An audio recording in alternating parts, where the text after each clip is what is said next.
Glad to be here. So just to give everyone a little background about who I am, Dr. Tana M. Session, speaker, strategist, and consultant. You can see from the bullet points here a little more about my background. I always like to start off by telling people I'm a wife and a mother first. Those are my two most important jobs. And from there, I'm also what I like to categorize as a reformed HR executive. I've been a top HR leader for different organizations for over 10 years, been an 20. And over the last 6 years, I have been running my own consulting company. So that's a little bit about who I am, Dr. Tana M. Session. So what we're going to cover today is first, I want you to think about you first when it comes to unconscious bias. I'm going to put you in the seat of someone who may or may not have experienced it, maybe knowingly or unknowingly. Then we're going to define it. We're going to talk about all of the different words that are associated with bias in the workplace and just in general, because sometimes you hear these different terminologies, you may or may not understand, what is the true meaning of them. So we're going to level set that for you today. And then how do they actually appear in the workplace as relates to decision making, interactions with individuals, etc. And then what is the impact? There's some dollar amounts attached to bias in the workplace. So I'm going to break those down for you so that you have some tools that you can take back to your leaders, to your organization, and help them understand how bias in recruiting or interviewing or just in promotions or performance development will actually impact the bottom line. And then we're going to look at some additional stats. All right. So first, I want you to think about a time, and that's what we think about. Think about a time you experienced prejudice.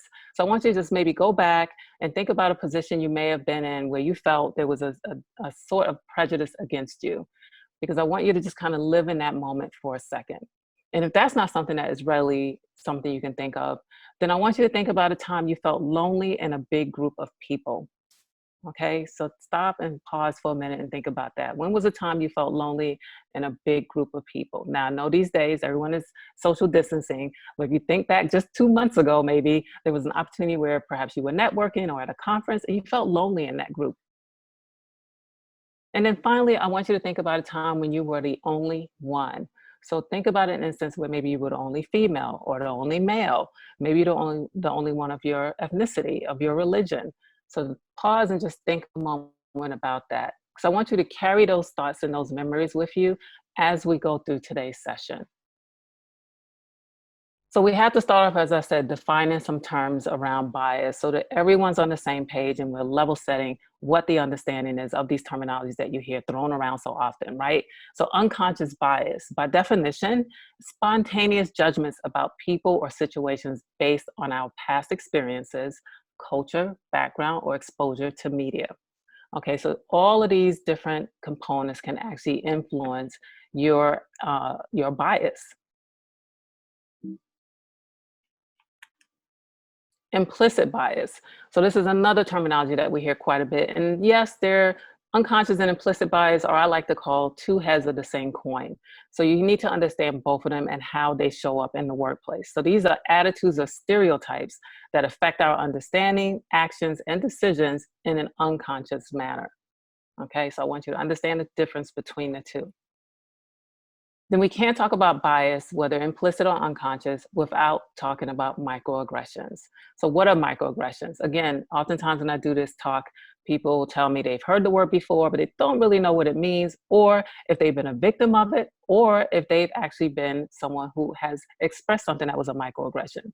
This is a statement, action, or incident regarded as an instance or indirect, subtle, and unintentional discrimination against members of a marginalized group.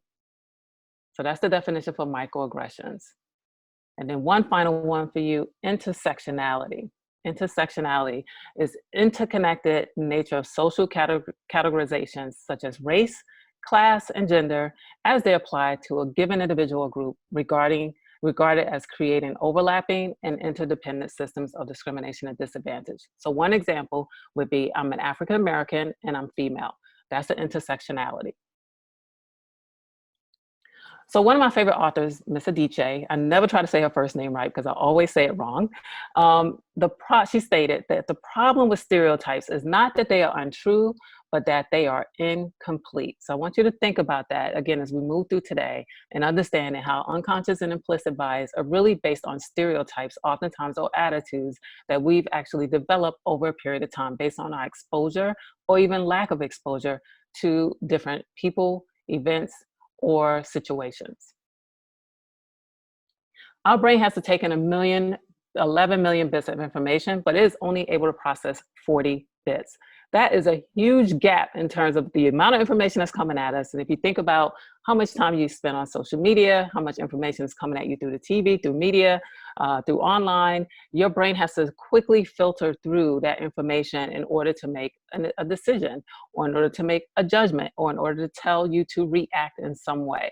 So there are filters that are put in place to help feed through and filter through all of that information. Those filters oftentimes are led by bias. So I want you to take a look at the picture here. And I want you to think about what is the first thing that you notice, first thing that you see. So it's a bit of an optical illusion. And there may be two or three or four even different things that you're able to see.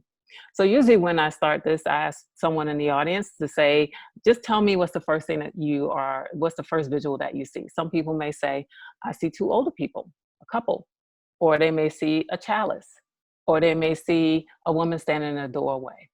They may see someone playing a musical instrument or someone holding onto their hat. So depending on what you first saw, and now that I've shared with you some of the other things that are imagery that's here, has your mind changed what it saw? Are you able to see now the people playing the musical instruments or the women standing in the doorway? Are you able to see the older couple or the chalice? Perhaps you didn't see those before. That's because now I'm influencing that filter on your brain, and now you're able to see something different. So it's almost like magic, but not really, because that's how the brain works. It has to filter through so much information in order to help us make decisions. So that filter actually kicked in to help you decide what you saw first. And now what do you see after I've shared with you some additional imagery? So how many of you remember the commercial, this is your brain on drugs? Well, this is your brain on bias. 99% of the brain is operating under unconscious bias. That's a huge percentage of our brain is using some sort of bias, and there's almost 200, and that number may continue to go up over time, but almost 200 different biases that are at play at any given time, depending on the situation, depending on what type of decision we have to make, and depending on who we're around when we're making those decisions, because their influence can also impact our bias and our decision making. So I want you to remember that 99% of your brain's on unconscious bias mode. So it's up to you to have that self-awareness and to be able to manage it effectively. So when you see an individual, let's say you're interviewing a candidate, or let's say you're meeting someone for the very first time, you're going to first, of course, pay attention to the external factors that are readily available to us, mostly visual, maybe also auditory, depending on if you're listening to them, if they have, let's say they have an accent or they speak with a different language. But there's also internal components, right? We're 360 creatures.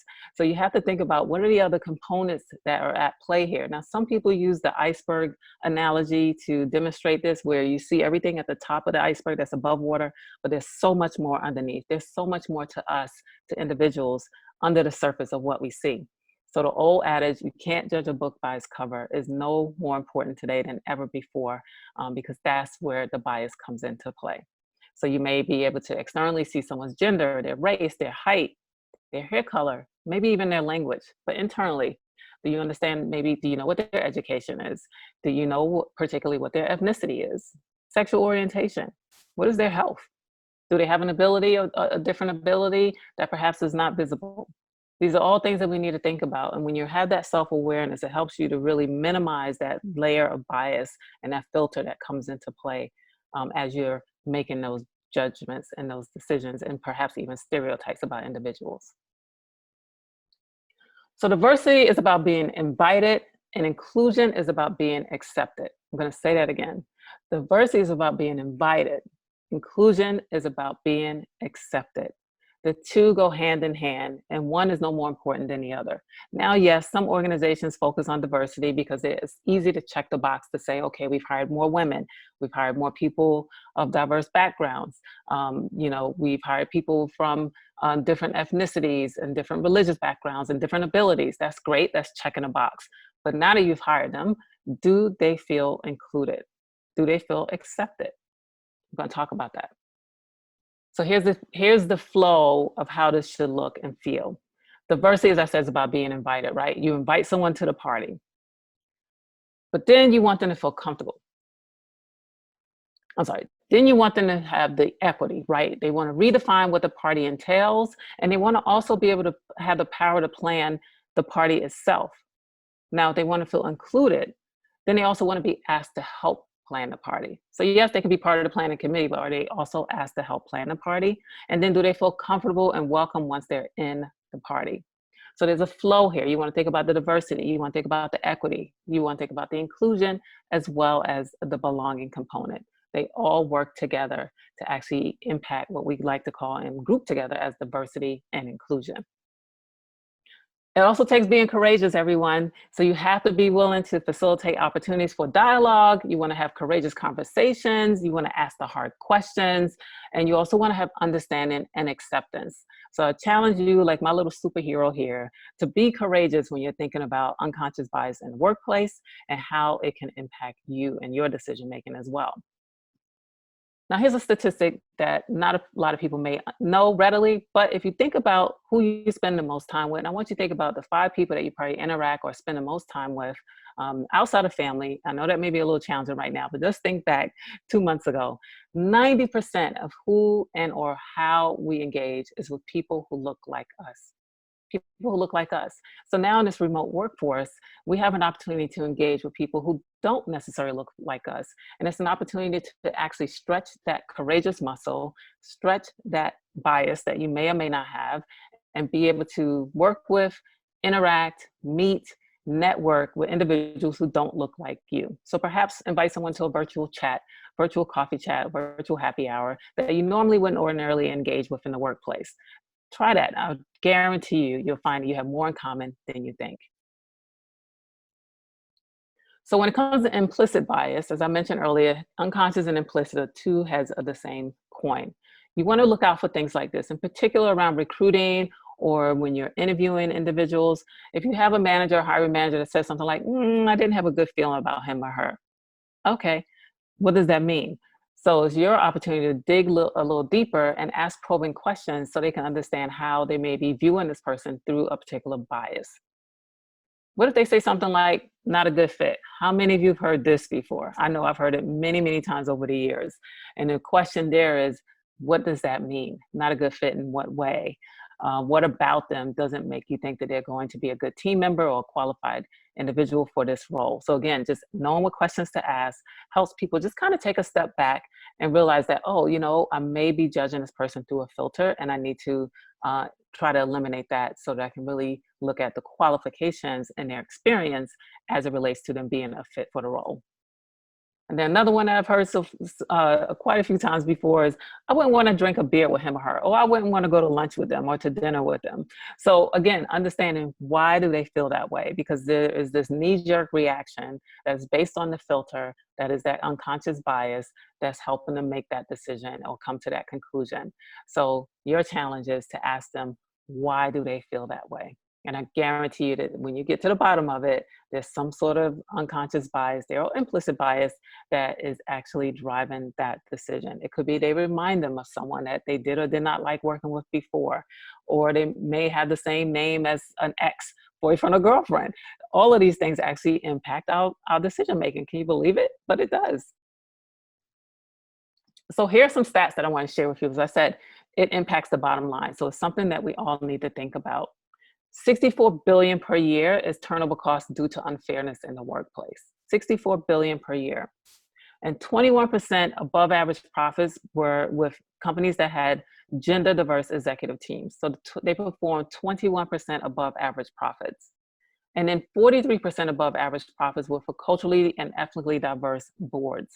So here in California, for instance, a couple of years ago, they ruled that every public or company here has to have at least one female on their board of directors, and by this year they have to have two, and then three in 2021. So a lot of states have started looking at companies and actually put in the same types of responsibilities on their boards to diversify, because they realized that these organizations actually performed better when they had ethically and culturally diverse boards.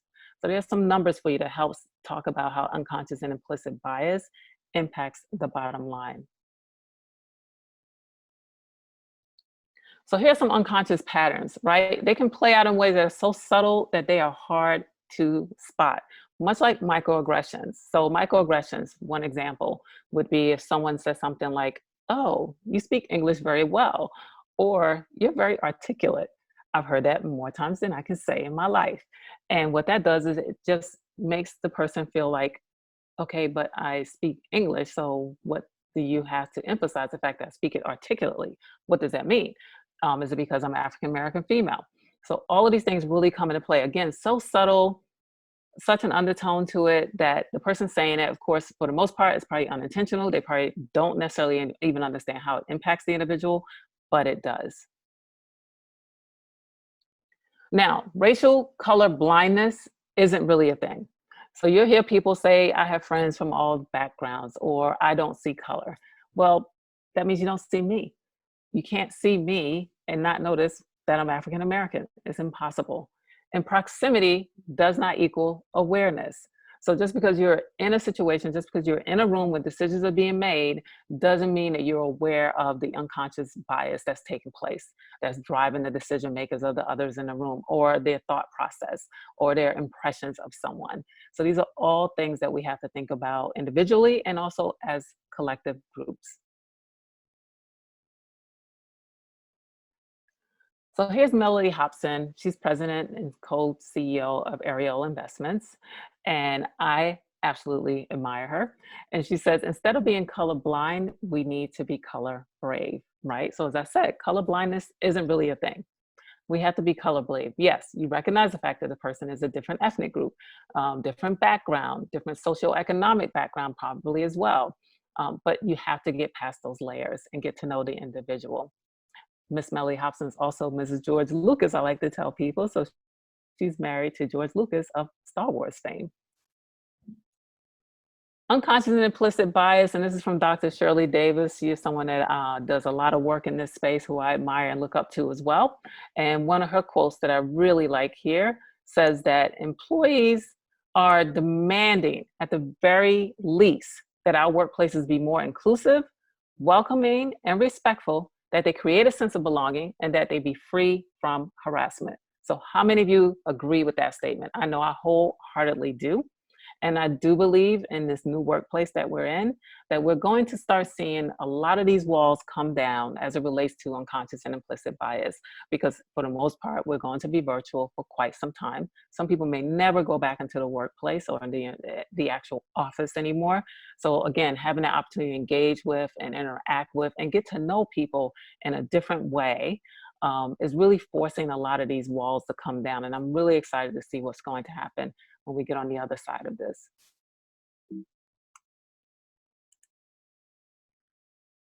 So here's another quote that I just recently came across, and I thought it was excellent, because diversity isn't a problem to fix. It's the solution. It's the only solution. So you think about the workplace and where you are, and you think about if there's enough diversity, if they were focused on diversity before all of this stuff happened, let's not take the foot off the gas, okay? Because it's still so important. It's the solution.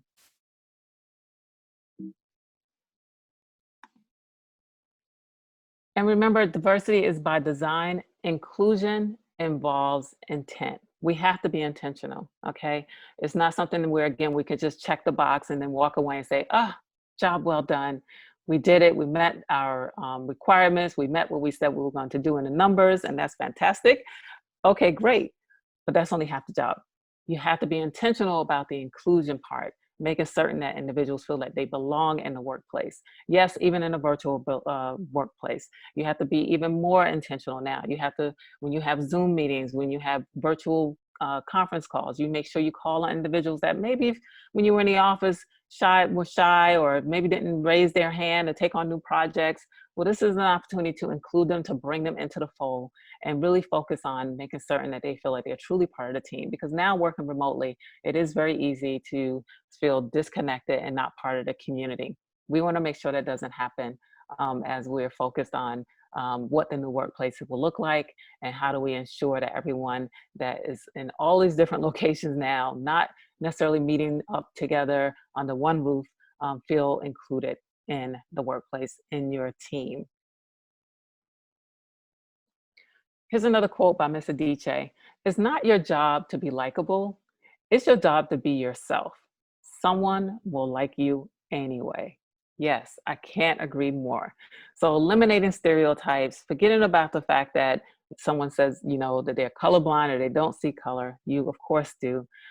Being okay to have that conversation, have those courageous conversations, and then asking the hard questions, putting people pulling people on the carpet about their own bias, helping them see it, because sometimes it is subtle. Sometimes they're not necessarily aware. They've gone through life like this for many, many years, probably, and never really had to think about what type of filters are they viewing people or situations on before they make decisions. So now you have some of the tools that you can take back to say, hey, I think you might be looking at this the wrong way. Let me ask you some more questions, and then dig a little deeper. So here's some questions that people oftentimes ask me. They'll say, how do I know if my company is impacted by unconscious bias? Well, one way to know is to look at what have been the hiring patterns for, let's say, a particular hiring manager or on a particular team. Do you see that they tend to hire people who look like them, have the same background as them, same education perhaps, same experiences? That's something to look at, because that means that they're viewing a lot of these individuals, these candidates, through a particular lens of bias. Or do they have a potential of or habit of not hiring certain people when you present them? That's another thing to look at as well. So that's one way for you to immediately start to see, like, okay, have there been some patterns here of unconscious bias in my workplace? What specific steps can you take next? Definitely having a plan to talk to leaders in your organization about what are some of the bottom line numbers as it impacts organizations financially. Bias does, that is. And then understanding what are some of the measures that you can take, whether you're in recruiting, whether you're an HR director, or in some level of HR, that you can take to help move the company in the right direction. Yes, understanding that you may have a diversity plan in place, but do you have an inclusion plan? Do you have a belonging plan? So looking at all of the facets of what it takes to really have a true and robust diversity and inclusion program.